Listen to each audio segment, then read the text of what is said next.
ณะต่อจากนี้ไปเป็นรายการพุทธานุภาพดำเนินรายการโดยพระธรรมกิติเมธีผู้ช่วยเจ้าวาดวัดราชาธิวาสวรวิหาร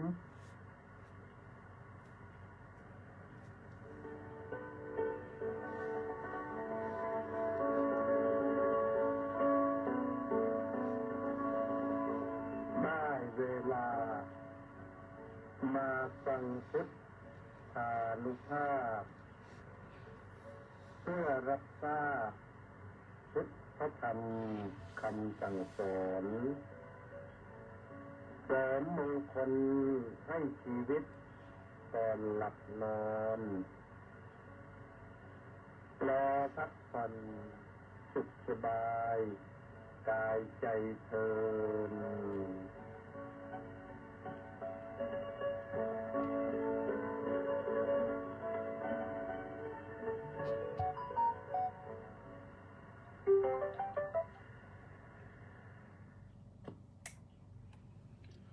อะระหังสัมมาสัมพุทโธภะคะวาพุทธังภะคะวันตังอภิวาเทมิ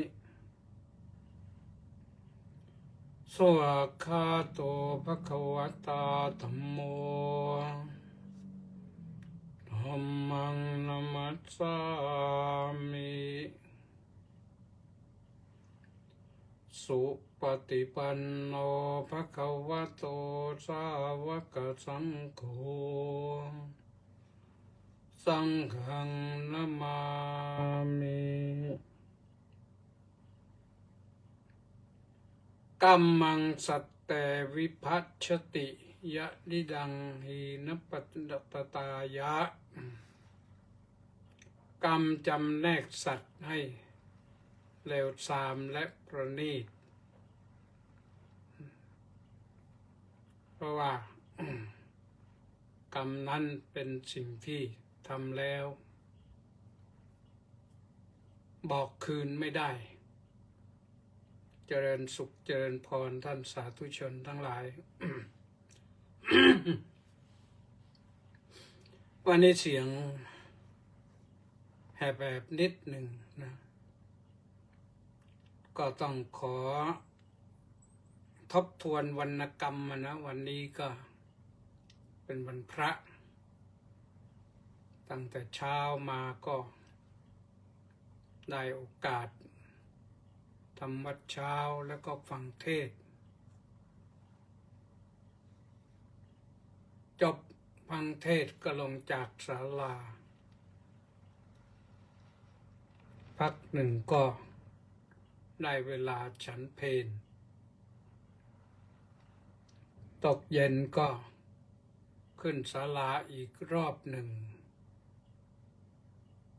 ก็ฟังเทศน์ก่อนแล้วก็นำทำวัดเย็นเสร็จทำวัดเย็นก็ลงจากศาลามาพักที่กุฏิก็ว่ากันต่อไปญาติโยมเราได้ทำอะไรบ้างอาตมาได้สั่งสมบุญแล้ว สั่งสมบุญด้วยการทำวัดเช้าทำวัดเย็นแล้วก็ฟังเทศน์สองกันฟังผู้อื่นเทศน์บ้างเราเทศน์เองบ้างที่จริงวันนี้ก็ฟังสองกันครึ่งนะครึ่งหนึ่งก็ฟังของท่านเจ้าคุณพระธรรมวชิรนายกเจ้าวาดวัด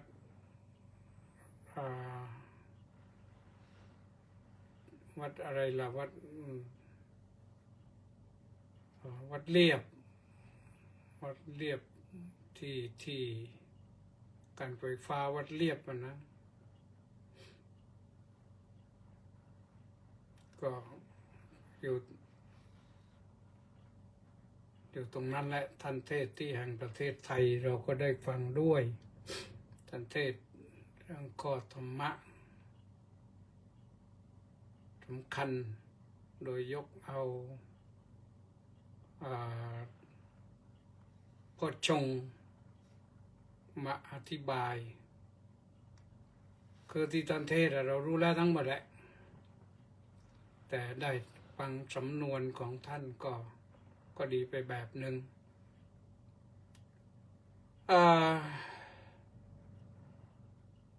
วันนี้ก็ต้องขออนุโมทนากับมัคโคนาและ FC อีก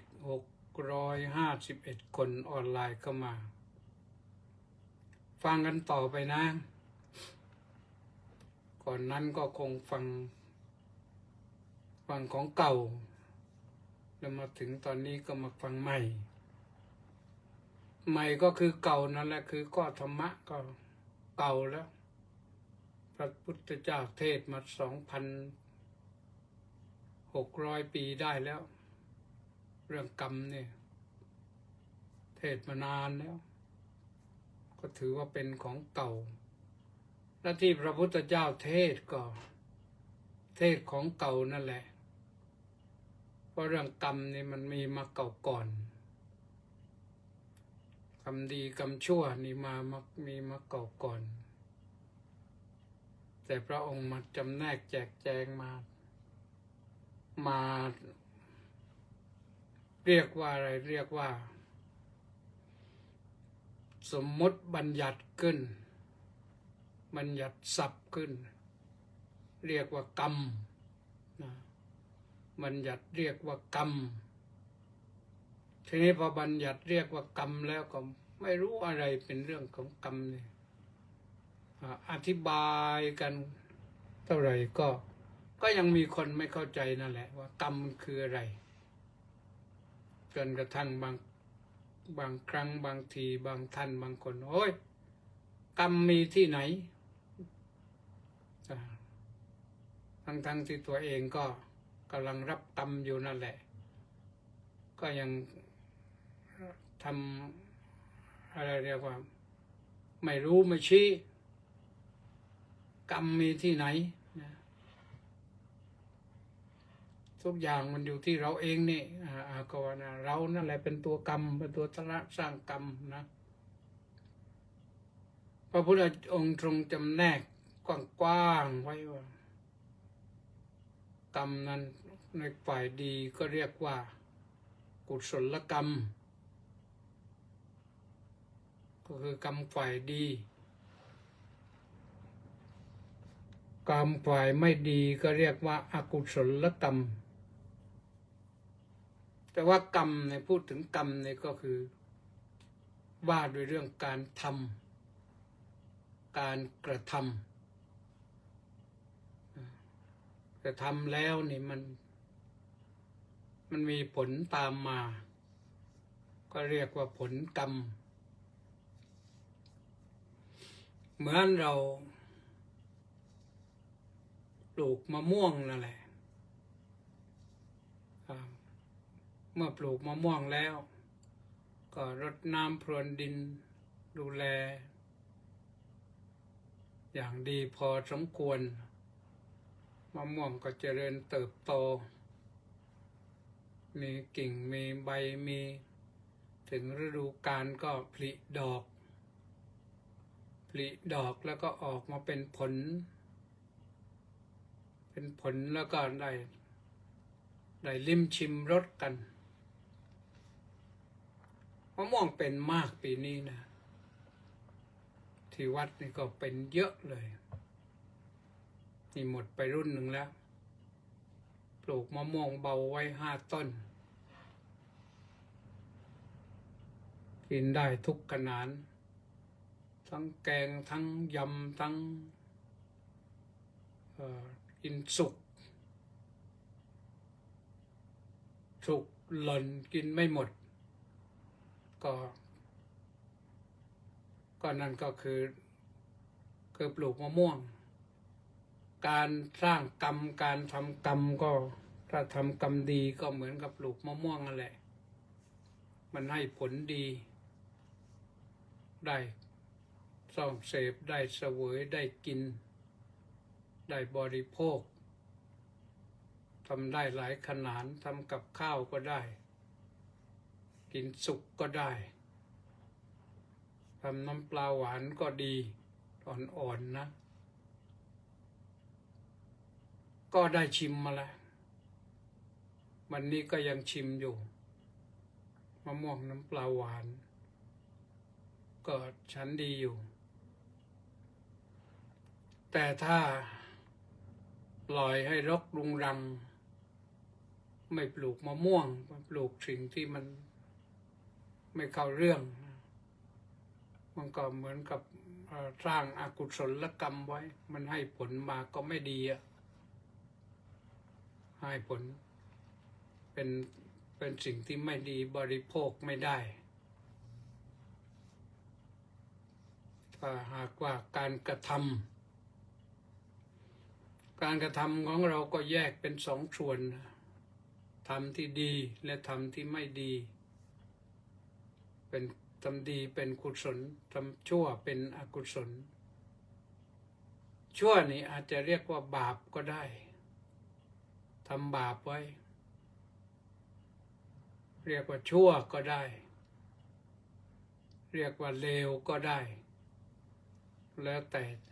จะสรรหาคำมาว่ากันกรรมฝ่ายขาวฝ่ายดำพระพุทธองค์ก็ตรัสไว้อย่างนั้นนะบางคนทำกรรมขาวไว้เยอะ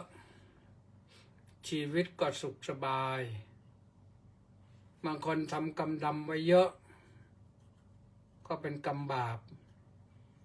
ก็ชีวิตก็ตกยากลำบากทุกข์ยากลำบากไม่สุขสบายเหมือนคนที่เขาทำดีไว้มากๆ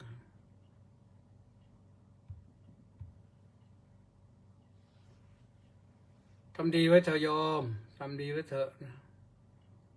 กัมมังสัตเตวิภัชชติยะดิดังหีนปณิสตายะกรรมจำแนกสัตว์ให้เลวและประณีตให้ทรามและประณีตทรามก็คือไม่ดีประณีตก็คือดีเราจะเห็นว่าคนเราแยกเป็นส่วนกว้างๆนะแยกกลุ่มเป็นสองกลุ่มก็กลุ่มที่ดีกับกลุ่มที่ไม่ดีกลุ่มที่สุขสบายกับกลุ่มที่ทุกข์ยากลำบากแต่มันไม่ดีนะทุกข์ยากลำบากก็คือไม่ดีก็ได้ในฝ่ายทรามที่ดีก็อยู่โดนในฝ่ายประณีตในวิสุทธิมรรคพระพุทธโฆษาจารย์ท่านประมวลกรรมที่พระพุทธเจ้าตรัสไว้เป็น3 อย่างเป็น4 อย่าง1เรื่องของกรรม2เรื่องการให้ผลของกรรม3เรื่องการที่สัตว์มีกรรมเป็นของตนแล้วก็4ก็เรื่องกรรมที่เชื่อในคำสอนของพระพุทธเจ้าก็อยู่ที่เรื่องของอีกอย่างหนึ่งนั้นท่านเรียกว่าศรัทธาถ้าไปศรัทธานอกเรื่องนอกพุทธศาสนาเราก็ไม่รู้เหมือนกันว่าเขาจะเป็นอย่างไรทีนี้ในมิติของกรรมในพระพุทธศาสนานี่นอกจากที่ว่ามาแล้วนี่กรรมแยกเป็น3 กลุ่มใหญ่ๆในส่วนที่ให้ผลเห็นชัดๆนะส่วนที่ให้ผลกรรมให้ผลนี่ทำแล้วก็ให้เราเกิดมาดี ให้รับผลดี เกิดมาไม่ทุกข์ยากลำบาก สุขภาพร่างกายก็สมบูรณ์ จิตใจก็สมบูรณ์ ก็ทำให้ชีวิตมีความสมบูรณ์ ไม่ตกระกำลำบาก ปัญญาก็ดี คนทำบุญไว้มากก็ปัญญาดีนะปัญญาเลิศ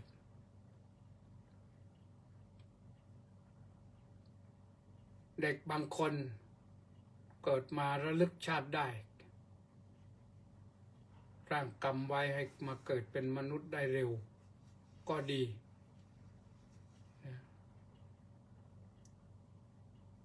เกิดมาเป็นมนุษย์นี่ถือว่าดีแล้ว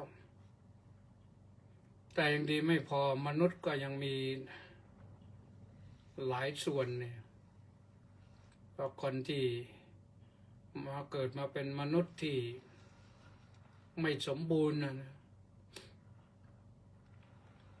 อัตคัดขัดสนเป็นทุกขตะบุคคลบางทีก็บกพร่องทางตาหูจมูกลิ้นกายใจมือเท้าบกพร่องมาโดยกำเนิดก็มีมาบกพร่องเสียภายหลังก็มีก็อยู่ที่การกระทำเลยนะอยู่ที่การกระทำเกิดมาแล้วเอาดีแล้วก็ทำให้ ทุกข์ยากลำบากเชียถึงบรรปลายชีวิตก็อัตคัดขัดสนก็เรียกว่าทุกขตะบุคคลพอนึกขึ้นได้ว่าจะทำดีหน่อยทำไม่ไหวเสียแล้วมือเท้าไม่เอื้ออำนวยทรัพย์สินไม่เอื้ออำนวยที่จะให้ทำบุญก็เลยทำบุญไม่ได้แต่นึกที่จริงแล้วนะถ้าฉลาดนะทำบุญได้ตั้งจิตอธิษฐานรักษาศีลให้เคร่งครัดศีลห้านี่แหละให้ชีวิตอยู่กับศีลห้าชีวิตคือศีลห้าศีลห้าคือชีวิตอันนี้ก็ยังสามารถที่จะส่งผลให้ได้สุคติได้มาเกิดเป็นมนุษย์ต่อไปได้ในเร็วพลันด้วยแต่ถ้าหากว่าไม่ได้มีอะไรไปเลยบุญทานก็ไม่เคยทำศีลก็ไม่เคยรักษาภาวนาก็ไม่เคยทำความรู้จักเข้าใจและจะเอาบุญที่ไหนมาให้ไปแสวงหาสุคตินี่บุญบาปนั้นเป็นสิ่งที่ติดตามตนไปได้นะเป็นอนุคามิกะอนุคามิโกติดตามตนไปได้บุญมากพอก็โน่นไปสวรรค์มีนรกมีมนุษย์มีมนุษย์นี่อยู่ท่ามกลางนรกอยู่ข้างต่ำสวรรค์อยู่ข้างสูงมีแน่ๆเรื่องเทวดานี่พระพุทธเจ้าตรัสไว้ปรากฏในพระไตรปิฎกแทบทุกเล่มนะแทบทุกเล่มแต่ที่ว่าแทบทุกเล่มนี่เนื่องจากว่าบางทีอ่านไม่ละเอียดแต่อ่านแล้วพระไตรปิฎกนี่อ่านมา2-3 รอบแล้วยังไม่เห็นว่าเล่มไหนไม่มีเรื่องเทวดามันมีอยู่นะมีอยู่เทวดามีอยู่เทวดานั่นคือชาวสวรรค์เพราะฉะนั้นพระพุทธองค์ทรงแสดงเรื่องกรรมไว้ โดยเฉพาะเรื่องการกระทำนี่ถ้าทำด้วยเจตนาร้ายทำโดยคิดบาปมันก็เป็นบาปเลยเช่นการฆ่าสัตว์การลักทรัพย์การประพฤติผิดในกามการกล่าวเท็จการเสพสิ่งมึนเมาให้โทษอันนี้เป็นเรื่องกรรมบาปทั้งนั้นนะแต่ถ้าเว้นจากการฆ่าสัตว์เว้นจากการลักทรัพย์เว้นจากการประพฤติผิดในกามเว้นจากการกล่าวเท็จเว้นจากการเสพสิ่งมึนเมาให้โทษอันนี้เป็นบุญ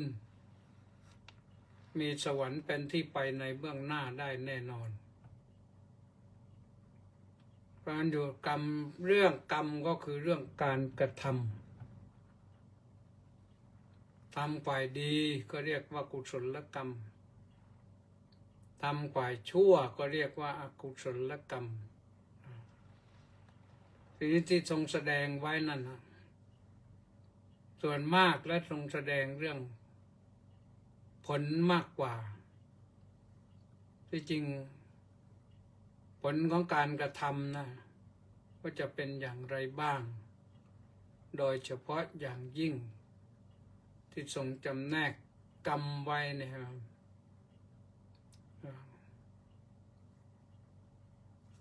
กรรมให้ผลตามคราวตามการเวลาก็มีกรรมให้ผลตามหน้าที่ตามภารกิจก็มีกรรมให้ผลตามความหนักความเบาก็มีกรรมให้ผลตามคราวหรือตามการเวลานี่พูดที่ผลนะทำบาปไปแล้วทำชั่วไปแล้วผลตามมาผลกรรมที่ตามมาให้ปรากฏผลปรากฏได้ในปัจจุบันก็มีเรียกว่าเป็นทิฏฐธรรมเวทนิยกรรมกรรมที่ให้ผลเห็นทันตาในปัจจุบันที่จริงแล้วทั้งฝ่ายดีฝ่ายชั่วนะฝ่ายดีฝ่ายบุญฝ่ายบาปให้ผลเห็นทันตาเนี่ยให้ผลเห็นได้ในชาตินี้ปัจจุบันนี้ไม่ต้องรอพบหน้าชาติหน้า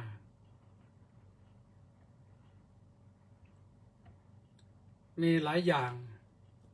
ญาติโยมสาธุชนคงจะพอมีตัวอย่างนึกขึ้นได้บ้างว่าคนนั้นทำนั้นคนนี้ทำนี้คนก็ทำดีได้ดีเป็นอย่างไรคนก็ทำไม่ดีได้ไม่ดีเป็นอย่างไรคนทำบาปก็ได้บาปเป็นอย่างไรนะอันนี้เรียกว่าทิฏฐธรรมเวทนิยกรรมเชื่อว่าทุกคนนี่ได้เคยเห็นมาแล้ว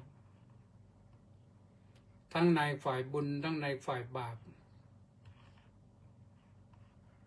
ถ้าไม่เห็นก็เกิดความรู้สึกมาแล้วอย่างคนตาบอดนี่อาจจะไม่เห็นแต่รู้สึกคนตาบอดก็จะรู้สึกได้ว่า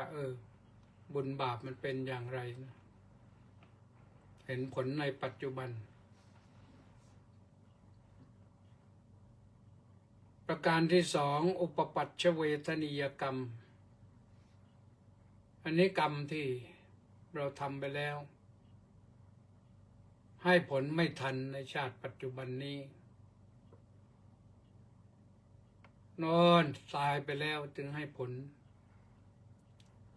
อันนี้แหละท่านสาธุชนทั้งหลายน่ากลัวเพราะว่าผ่านโลกนี้ไปแล้วนี่เราไม่สามารถปรับปรุงแก้ไขอะไรได้ตอนนี้ทางสื่อโซเชียลมีเดียนี่ก็มีเรื่องคนมาเล่าเยอะเล่าเรื่องคนระลึกชาติได้ก็มีเล่าเรื่องนรกก็มีเล่าเรื่องยมบาลก็มี ก็น่าสนใจเหมือนกันแหละนะถ้าคนที่สนใจก็น่าสนใจ ติดตามดูได้ ศึกษาได้ ในคัมภีร์ก็มีพระพุทธเจ้าก็แสดงไว้ถ้าคนไปเกิดในภพหน้านี่ถ้าเขาทำบุญไว้มากเขาสุขสบายเขาก็ไปเป็นเทพพระบุตรเป็นเทพธิดา อยู่ในสวรรค์ชั้นกามาวจร6 ชั้นนี่เริ่มตั้งแต่ชั้นจาตุมมหาราชนี่เยอะมากเลยเทวดาในชั้นจาตุมมหาราชนี่เพราะว่าทำดีไว้พอสมควรก็สามารถไปเกิดในชั้นจาตุมมหาราชได้มีปัญหาอยู่นิดหนึ่งก่อนไปเกิดเป็นเทวดาแล้วไม่ค่อยกลับมาบอกญาติไม่ค่อยกลับมาบอกญาตินะถามว่าเพราะอะไรก็ตอบว่าเพราะอายุของท่านเหล่านั้นมันต่างจากเราในวันหนึ่ง24 ชั่วโมงแป๊บเดียวหมดแล้วนี่ตั้งแต่เช้ามาในถึงนี้ก็ว่าก็ไปตั้งแต่6 โมงเย็นนี่6 โมงเช้ามาถึง6 โมงเย็นตอนนี้มาถึงก็3 ทุ่มครึ่งแล้วนี่ก็12 ชั่วโมง15 ชั่วโมงแล้ว15 ชั่วโมงครึ่งแล้ววันนี้นับไปถึง6 โมงเช้านั่นแหละได้24 ชั่วโมงก็แวบเดียวนะวันหนึ่งคืนหนึ่งนี่นับเป็นวันหนึ่ง24 ชั่วโมงแวบเดียวหมดแล้วแต่ในสวรรค์ชั้นจาตุมมหาราชนั้น50 ปีของเราเป็นวันหนึ่งคืนหนึ่งของท่านเขาแบ่งชั่วโมงเป็น24 ชั่วโมงเป็น1 วันเหมือนกันนะแต่50 ปีของเราเป็นวันหนึ่งคืนหนึ่งถ้าไปสวรรค์ชั้นดาวดึงส์ก็100 ปีของเราเป็นวันหนึ่งคืนหนึ่งของท่านอยู่สบายมีความสุขมีความสุขสบายทุกอย่างนะเพราะมีทิพย์ทั้งหมดเลยทิพยาหารทิพยอาภรณ์ทิพยาภรณ์ทิพอาจทิพวิมานก็อยู่ได้สบายไม่ต้องไปหาเงินซื้อวิมานได้โดยบุญสวรรค์ชั้นดาวดึงส์นั้น100 ปีของเราเป็นวันหนึ่งคืนหนึ่งของท่านก็มีความสุขอยู่ที่นั่นแหละ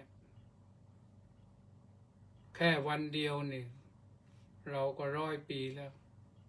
ทีนี้อายุของท่าน500 ปีเหมือนกันอายุของเทวดาทุกชั้นนี่500 ปี500 ปีแต่ว่า500 ปีต่างกัน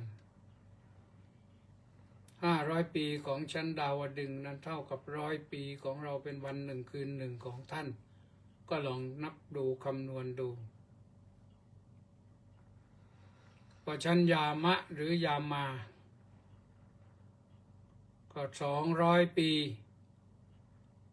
ของเราเป็นวันหนึ่งคืนหนึ่งของท่านนะ200 ปีพอถึงชั้นดุสิต400 ปีของเราเป็นวันหนึ่งคืนหนึ่งของท่านชั้นนิมมานารดีก็เป็น800 ปีเป็นวันหนึ่งคือ 800 ปีของเราเป็นวันหนึ่งคืนหนึ่งของท่าน และ1,600 ปีของมนุษย์เป็นวันหนึ่งคืนหนึ่งของท่านนะเทวดาชั้นปรนิมมิตวัฏสวัสดีนี่ท่าน1,600 ปี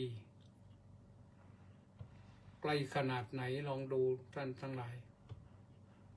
เพราะฉะนั้นไปสวรรค์นี่สบายต่างจากไปนรกที่ทุกข์ยากลำบาก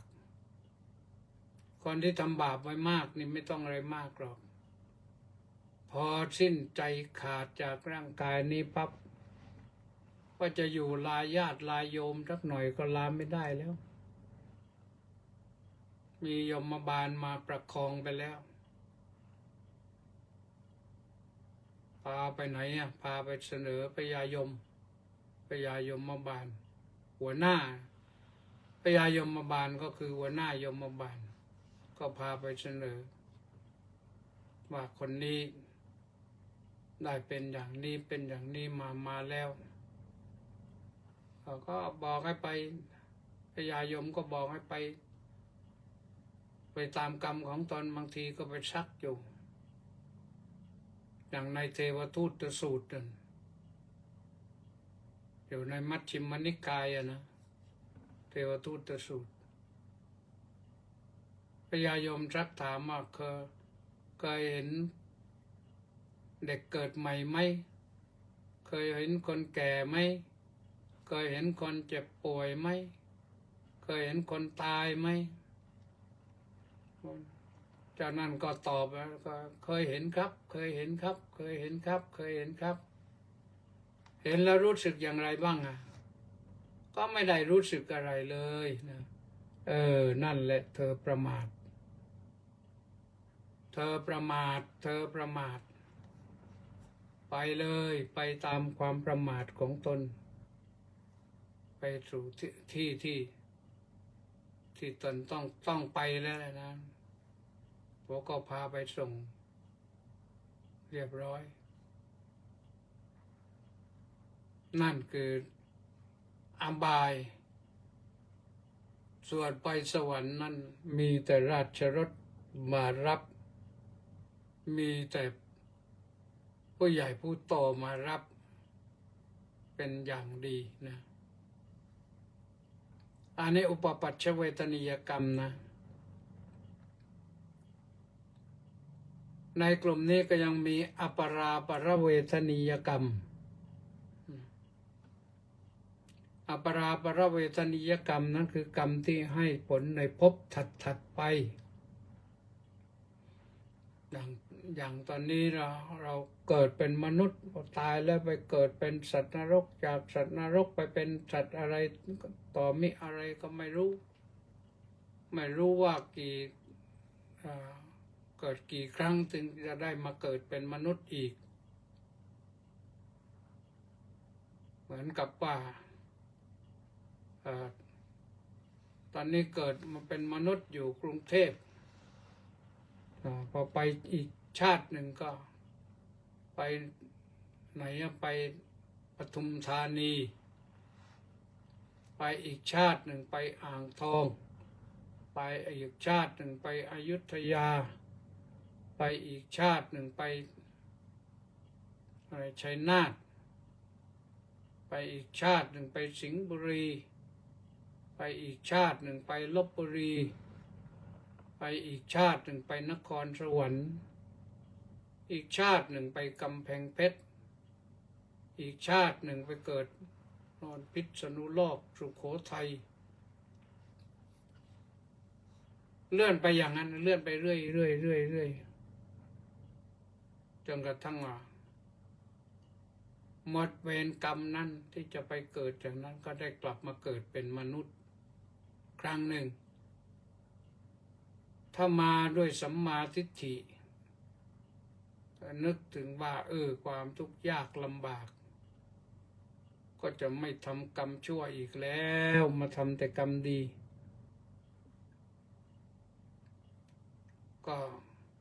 ก็จะเปลี่ยนคติชีวิตของตนได้นะ เปลี่ยนได้ แต่โน้นเราต้องเมื่อนึกขึ้นได้ว่าโอ้ต้องเป็นอย่างนั้นนะนี้กลุ่มหนึ่งก็ยังมีอีกข้อหนึ่งอีกอย่างหนึ่งสำหรับกรรมที่ให้ผลตามคราวนี่ก็คืออโหสิกรรมอโหสิกรรมนี่กรรมที่ให้ผลสำเร็จแล้วจบแล้ว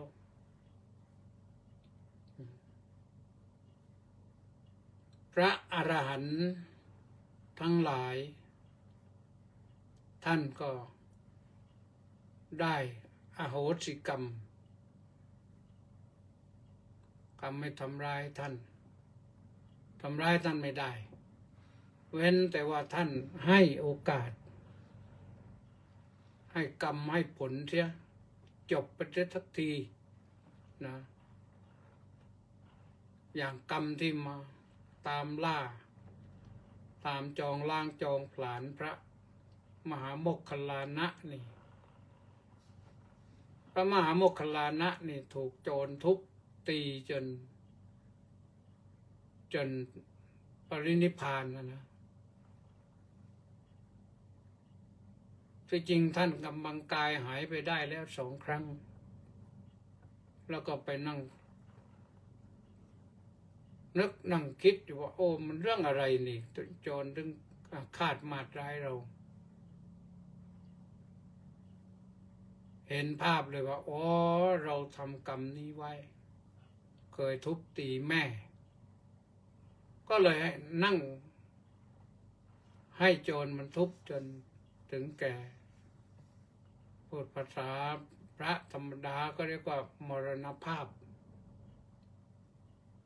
แต่พระมหาโมคคัลลานะนั้นท่านเป็นพระอรหันต์แล้วก็ถือว่าปรินิพพานก็จบตรงนั้นเป็นอโหสิกรรมกัน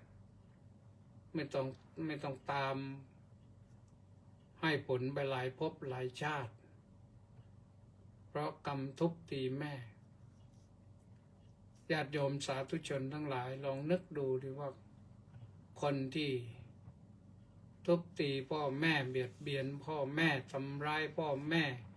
ฆ่าพ่อฆ่าแม่นี่เขาจะต้องรับกรรมสักขนาดไหนนะนี่แหละกรรมให้ผลตามคราวนะทิฏฐธรรมเวทนียกรรมให้ผลในปัจจุบันอุปปัจจเวชนียกรรมให้ผลในภพหน้า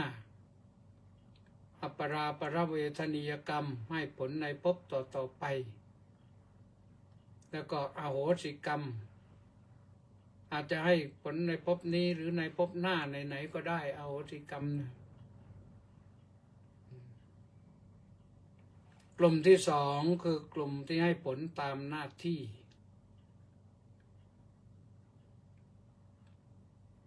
ให้ผลตามหน้าที่ก็มีชนกกรรมอุปถัมภกกรรมอุปปีลกกรรมและอุปคาตกกรรมชนกกรรมกับกรรมส่งไปเกิดประคับประคองไปเกิดอย่างให้มาเกิดเป็นมนุษย์อย่างนี้ก็กรรมส่งมาหรือไปเกิดในสวรรค์ก็กรรมส่งไปเป็นกุศลกรรมไปเกิดในอบายก็กรรมส่งไปเป็นกรรมเหมือนกันมีหน้าที่ท่านว่าเหมือนกับเรือจ้างชนกกรรมนี่เรือจ้างเรือข้ามฟากอย่างเรือข้ามฟากที่ท่าพระจันทร์ไปพระนกอย่างเนี้ยไปส่งเสร็จแล้วก็จบกันหมดหน้าที่ขึ้นฝั่งแล้วใครจะเดินผู้โดยสารจะไปทางทิศไหนก็เป็นเรื่องของผู้โดยสารพาไปส่งจบแล้วส่วนอุปถัมภกกรรมก็คือกรรมที่อุดหนุนกรรมที่อุดหนุน ให้ดีอะนะให้ดีคนที่โชคดีได้มาเกิดแล้วก็มีผู้อุปถัมภ์กรรมอุปถัมภ์นะให้ดีให้เจริญให้คนถูกหวยน่ะก็มีกรรมอุปถัมภ์นะอีกอย่างหนึ่งก็คืออุปปีละกกรรมคือกรรมบีบคั้นอันนี้มันจะเป็นฝ่ายร้ายนะฝ่ายบาปมันก็เจอเขาหลายอย่างยกตัวอย่างง่ายๆยกตัวอย่างนี้เป็นตัวอย่างอุปมานะว่าคนถูกไล่ออกจากงานแล้วปรากฏว่าพ่อตายหรือแม่ตายลงอย่างเนี้ยเพราะมันบีบคั้นขนาดหนักเลยออกจากงานก็ตกงานนะดีไม่ดีถูกริบเงินเดือนอีกไม่จ่ายแล้วก็มาเจอสิ่งที่น่าโศกเศร้าเสียใจก็ไปอีกหรือว่า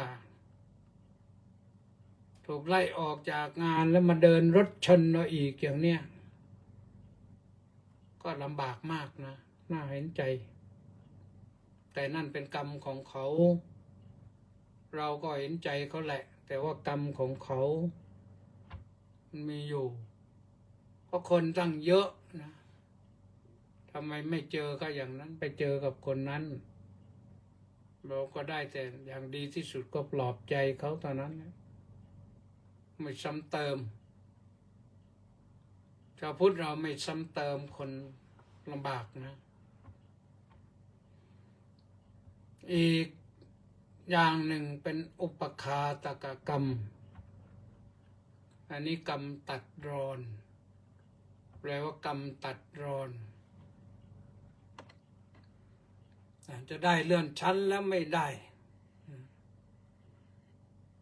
เกิดเหตุอะไรเพื่อมาขีดขั้นมากั้นกลางไม่ให้ได้ไม่ให้ได้เลื่อนขั้นไม่ให้ได้รับรางวัลไม่ให้ได้เดินทางอันนี้ก็ต้องดูเหมือนกันนะก็ต้องดูเหมือนกันถ้ามีอุปถัมภกกรรมก็กำได้แหละนะบางครั้งบางทีจะตกเครื่องบินอยู่แล้วแต่ว่ามีผู้ช่วยเหลือ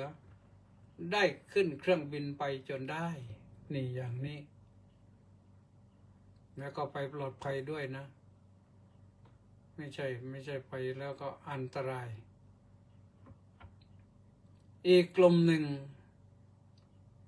กรรมให้ผลตามความหนักเบา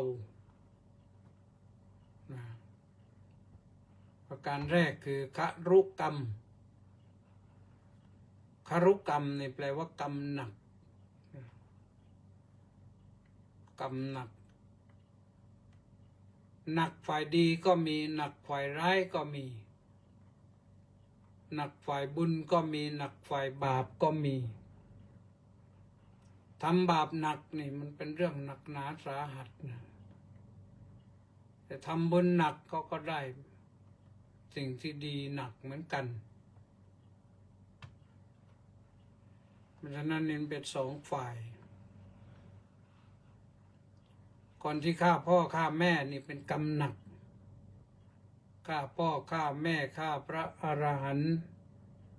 ทำโลหิตุบาททำสังฆเพศอันนี้เป็นครุกรรมฝ่ายบาป ครุกรรมฝ่ายบุญก็คือการรักษาศีลเคร่งครัดปฏิบัติความเพ็ญจิตภาวนาเจริญวิปัสสนาจนถึงขั้นได้บรรลุพระอรหัตผลหรือได้โสดาบันขึ้นไปก็เรียกว่าได้ครุกรรมฝ่ายดีแล้วแหละนะ ประการที่สองก็คือพหุลกรรมพหุลกรรมนี่แปลว่ากรรมที่ทำบ่อยๆทำซ้ำๆซากๆทำมากๆเช่นคนฆ่าหมูนี่คนฆ่าหมูนี่ฆ่าหมูมากเลยพอถึงวันหนึ่งตัวเองอายุมากเข้านี่เจ็บปวดร่างกายทรมานร่างกายทรมานจิตใจไม่รู้จะแก้ปัญหาอย่างไรผลสุดท้ายก็ร้องเหมือนหมูที่ถูกแทงที่ถูกเชือดนะกรี๊ดเคยเล่าให้โยมฟังอย่างหนึ่งนะเรื่องนายจุนทัศสุกริกเนี่ยที่ร้องอยู่อย่างเนี้ยฆ่าหมูคนฆ่าหมูขายเนื้อหรือคนชนไก่อย่างนี้คนชนไก่นี่ทรมานมากการชนไก่นะไก่ตีกันจนไก่บางตัวมันตีกันแทงกันจนตายฟุบติดคาสนามเสร็จแล้วก็ถ้ายังชักกระเดวอยู่เจ้าของโมโหที่แพ้สับคอพุกก็ทีเดียวเลยไปเลยน้ำร้อนลวกถอนขนเลยอย่างนี้ก็มีคนที่ทำบ่อยๆนะทำบ่อยๆฆ่าสัตว์บ่อยๆลักทรัพย์บ่อยๆประพฤติผิดในกามบ่อยๆพูดเท็จบ่อยๆเสพสุราเมรัยบ่อยๆนี่มันเป็นบาปนะเป็นกรรมบาปก็ทำบ่อยเข้าก็ทำให้มันกลายเป็นของมากขึ้นมาได้ในขณะเดียวกันถ้าทำฝ่ายดีแม้จะทำวันละเล็กวันละน้อยสมมติว่าให้ทานวันละเล็กวันละน้อยทำไปตั้งจิตตั้งใจอย่างดีขอด้วยบุญนี้ขอให้ข้าพเจ้าพ้นจากเวรจากกรรมจากความทุกข์ยากจากลำบากจากความขัดสนตั้งจิตอธิษฐานให้ดีไปกรรมนั้นมันก็มากขึ้นเป็นกองโตเป็นบุญกองโตขึ้นมาได้ก็ให้ผลดีนะประการที่สามก็คืออาสันกรรมอาสันกรรมนี่ท่านอธิบายไว้สองนัยยะนะนัยยะหนึ่งก็คือกรรมที่ทำเมื่อใกล้ตายไม่ระบุว่าดีหรือไม่ดีทำเมื่อใกล้ตายท่านอาจจะทำดีมากๆเมื่อใกล้ตายเจริญจิตภาวนาจนถึงขั้นได้บรรลุโสดาบันก็มีได้สกทาคามีก็มีได้อนาคามีก็มีบรรลุพระอรหันต์ก็มีถ้าได้โสดาบันขึ้นไปนั้นแน่นอนว่าท่านก็ได้สวรรค์เพราะเทวดา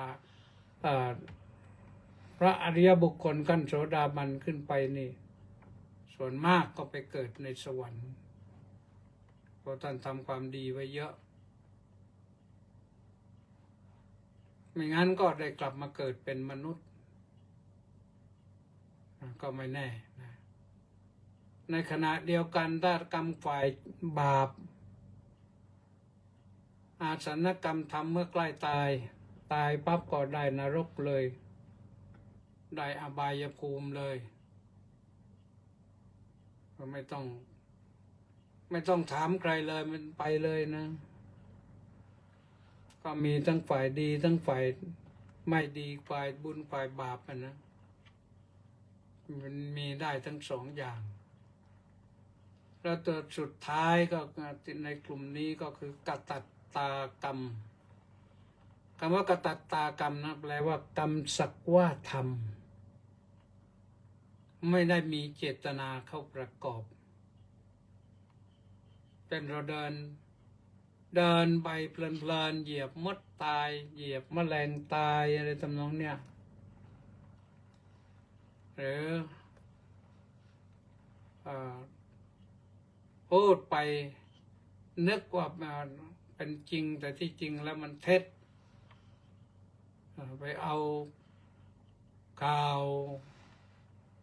เฟกนิวข่าวโกหกมาแชร์กันแชร์ไปให้ใครต่อใครก็ไม่รู้กลายเป็นเรื่องเฟกนิวนี่อันนี้ก็เป็นเรื่องที่ไม่ได้เจตนาแต่เดี๋ยวนี้ก็เอาผิดนะกฎหมายเอาผิดนะไม่เจตนาก็ไม่เจตนาก็ไม่เจตนาเถอะถ้าไม่เจตนาก็อย่าไปแชร์เห็นข่าวก็อย่าไปแชร์ถ้าไม่ได้สืบสาวราวเรื่องว่านี่มันจริงหรือเปล่าก็อย่าไปแชร์นะเอาละนี่คือเรื่องของกรรมทำดีไว้เถอะโยมสร้างกุศลกรรมไว้ทำบุญทำทานไว้เป็นสิ่งที่ดีให้ผลเป็นสุขนะ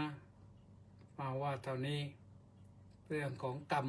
ในมิติแห่งพระพุทธศาสนาต่อไปนี้ก็จะอ่านรายชื่อผู้เข้ามา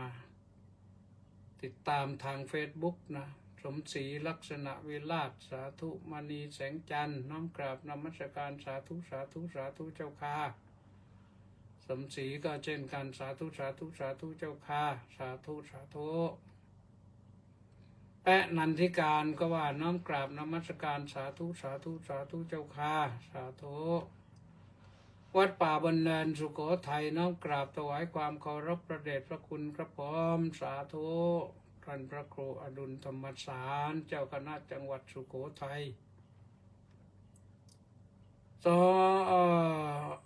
อมรพงษ์ดิษฐทั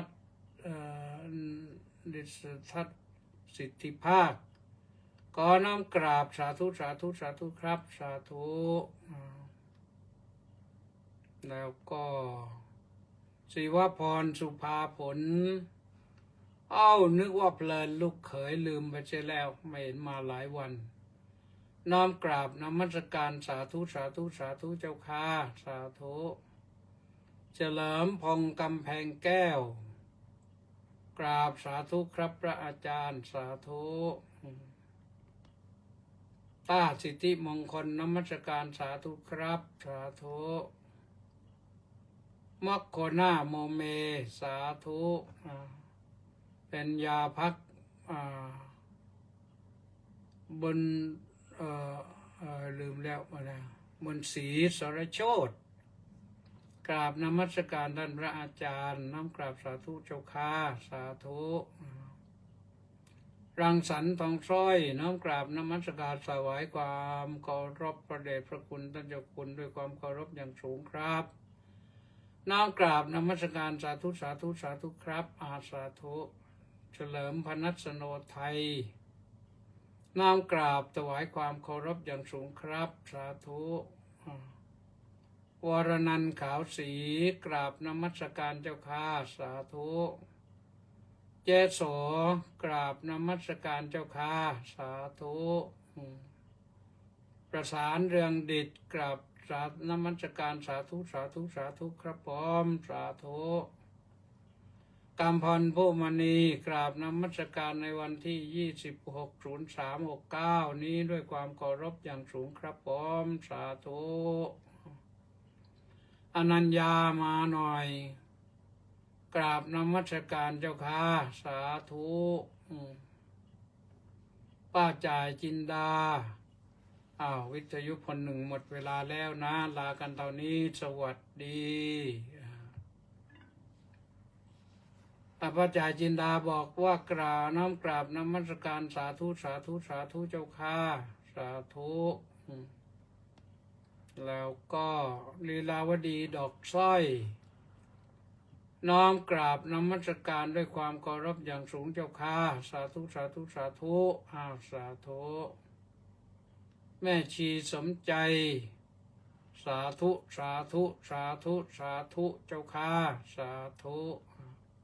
ก็หมดเท่านี้เลยนะอนุโมทนาสาธุมากๆกับทุกท่านที่ติดตามสดับรับฟังทางวิทยุ และที่เข้ามาทางออนไลน์ทางเฟซบุ๊กนะติดตามชมกันก็สาธุอนุโมทนาวันนี้ก็พอสมควรแก่เวลาแล้วจบไว้ตอนนี้สวัสดี